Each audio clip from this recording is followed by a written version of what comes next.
മഴ തോരും മുമ്പേൽ നമുക്ക് കാണാനായിട്ട് കഴിയുന്നത് ഗോവർദ്ധൻ ബാലേട്ടനെ വിളിച്ചിട്ട് ചോദിക്കുന്നുണ്ട്, എന്തായി സ്റ്റാൻലി വന്നുവോ എന്ന് ചോദിക്കുന്നു.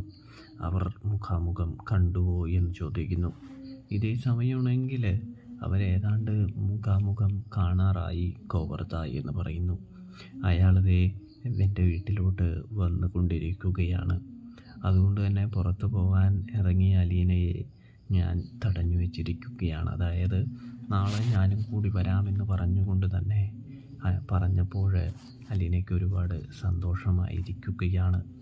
അങ്ങനെ ഇരിക്കെ കാറിൻ്റെ ഹോൺ മുഴങ്ങുന്നു.